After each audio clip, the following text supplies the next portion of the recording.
एकलव्य महाभारत का एक ऐसा महाकाव्य है जिसे हम एक आज्ञाकारी शिष्य और महान धनुर्धर के रूप में तो जानते हैं, लेकिन दुर्भाग्यवश एक महान योद्धा होने के बाद भी एकलव्य को महाभारत का युद्ध लड़ने का सौभाग्य प्राप्त नहीं हो सका। ऐसा इसलिए क्योंकि एकलव्य महाभारत के युद्ध के शुरू होने से पहले ही मृत्यु को प्राप्त हो गया था। आखिर किसने और क्यों किया वीर पुत्र और महान योद्धा एकलव्य का वध, आज की इस वीडियो में यही जानेंगे। दोस्तों, आप सभी को नमस्कार और स्वागत है आप सभी का इस लोक कथा चैनल में। सबसे पहले आपको बताते हैं कि एकलव्य निषाद राजा हिरण्यधनु और सुलेखा का पुत्र था और एकलव्य के माता पिता ने उसका नाम अभिद्युम्न रखा था, लेकिन सब लोग उसे अभय नाम से बुलाते थे। 5 वर्ष की आयु में एकलव्य की प्रारंभिक शिक्षा कुलीय गुरुकुल में की गई। उसे बचपन से ही धनुर्विद्या सीखने में काफी रुचि थी और धनुर्विद्या की इस रुचि को देखते हुए कुलीय गुरु ने अभय का नाम एकलव्य रख दिया। एक दिन एक दिव्य ऋषि ने एकलव्य को धनुष चलाते हुए देखा। जिस प्रकार एकलव्य धनुष पर प्रत्यंचा चढ़ाई, ऋषि समझ गया कि यह कोई साधारण बालक नहीं है और अगर इसे सही शिक्षा मिले तो यह बालक एक विश्व का सबसे महान धनुर्धर बन सकता है। यह सोचते हुए ऋषि तुरंत एकलव्य के पास गए और उसके पिता से मिलने की इच्छा जाहिर की। इसके बाद एकलव्य उस ऋषि को अपने पिता के पास ले गए और निषाद राजा से मिलने पर ऋषि ने एकलव्य की इस प्रतिभा के बारे में बताया और साथ ही यह भी कहा कि एकलव्य को धनुर्विद्या सिखाने के लिए गुरु द्रोणाचार्य के पास ले जाना चाहिए। इसके बाद निषाद राजा अपने बेटे एकलव्य को गुरु द्रोण के पास ले गए, लेकिन द्रोणाचार्य ने यह कहकर एकलव्य को शिक्षा देने से मना कर दिया कि वो सिर्फ ब्राह्मण और क्षत्रिय पुत्रों को ही शिक्षा देते हैं। एकलव्य निराश हुआ, लेकिन उसने हार नहीं मानी। उसने मन ही मन द्रोणाचार्य को अपना गुरु मान लिया था। उसने अपने पिता को वहीं से लौट जाने को कहा और वो खुद वन में आचार्य गुरु द्रोणाचार्य की एक प्रतिमा बनाकर धनुर्विद्या का अभ्यास करने लगा और शीघ्र ही उसने अपनी मेहनत और लगन से धनुर्विद्या में निपुणता प्राप्त कर ली। इसके बाद एक दिन गुरु द्रोणाचार्य अपने कुछ शिष्यों और एक कुत्ते के साथ उसी वन में आए। उस समय एकलव्य धनुर्विद्या का अभ्यास कर रहा था। कुत्ता एकलव्य को देख भौंकने लगा।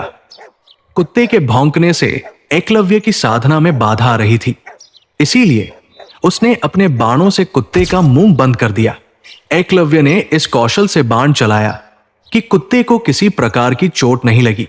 गुरु द्रोण और उनके शिष्य ऐसी श्रेष्ठ धनुर्विद्या देखकर आश्चर्य में पड़ गए और वो उस महान धनुर्धर की खोज में लग गए। तभी अचानक द्रोणाचार्य को एकलव्य दिखाई दिया। उन्होंने देखा कि एकलव्य अपने धनुष कौशल में अर्जुन से भी श्रेष्ठ है। द्रोणाचार्य ने सोचा कि यदि एकलव्य इसी प्रकार प्रगति करता रहा तो अर्जुन को सर्वश्रेष्ठ धनुर्धर बनाने का उनका वादा अधूरा रह जाएगा। उन्होंने एकलव्य से उसकी गुरुदक्षिणा के रूप में उसका अंगूठा मांग लिया। एकलव्य ने बिना किसी हिचकिचाहट के अपना अंगूठा काटकर द्रोणाचार्य को दे दिया।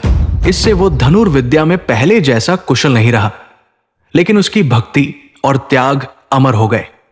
दोस्तों, कहा जाता है कि गुरु द्रोण को अंगूठा दक्षिणा में देने के बाद भी एकलव्य 4 अंगुलियों के सहारे धनुष चलाने लगा और फिर देखते ही देखते वो 4 अंगुलियों से भी धनुष चलाने में निपुण हो गया। तो दोस्तों, इसके आगे क्या हुआ? क्यों और किसने एकलव्य का वध किया? चलिए अब यह भी जान लेते हैं। एकलव्य ने अपने अन्य गुणों और कूटनीति के माध्यम से अपनी शक्ति बढ़ाई। एकलव्य ने निषाद वंश को संगठित किया और राजा के रूप में अपने राज्य को सशक्त बनाया। इसके साथ ही उसने जरासंध के साथ एक गठबंधन किया जो मथुरा का शत्रु था और श्री कृष्ण का प्रमुख विरोधी भी था। विष्णु पुराण और हरिवंश पुराण में उल्लिखित है कि निषाद वंश का राजा बनने के बाद एकलव्य ने जरासंध की सेना की तरफ से मथुरा पर आक्रमण कर यादव सेना का लगभग सफाया कर दिया था। यादव वंश में हाहाकार मचने के बाद जब कृष्ण ने देखा कि एकलव्य दाहिने हाथ में महज 4 अंगुलियों के सहारे धनुष बाण चला रहा है और अकेले ही यादव वंश की सेनाओं का सफाया कर रहा है, ये दृश्य देखकर श्री कृष्ण को विश्वास ही नहीं हुआ। श्री कृष्ण ने सोचा, अगर ऐसा ही चलता रहा तो एकलव्य अकेले ही सैकड़ों यादव वंशी योद्धाओं को रोकने में सक्षम है। उसे रोकने के लिए इसी युद्ध में श्री कृष्ण ने छल से एकलव्य का वध कर दिया। उसका पुत्र केतुमान महाभारत युद्ध में भीम के हाथ से मारा गया था। जब युद्ध के बाद सभी पांडव अपनी वीरता का बखान कर रहे थे, तब कृष्ण ने अपने अर्जुन प्रेम की बात कबूली थी। कृष्ण ने अर्जुन से स्पष्ट कहा था कि तुम्हारे प्रेम में मैंने क्या क्या नहीं किया है।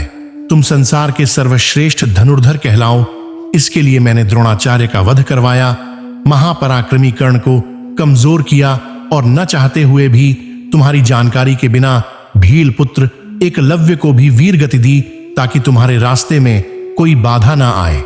दोस्तों, वीडियो का उद्देश्य मात्र आपको बेहतर सलाह देना है। उम्मीद है वीडियो पसंद आई होगी। हमें कमेंट करके अवश्य बताएं और वीडियो को लाइक और चैनल को सब्सक्राइब करें, ताकि ऐसी ही आध्यात्मिक जानकारी आपको मिलती रहे। धन्यवाद।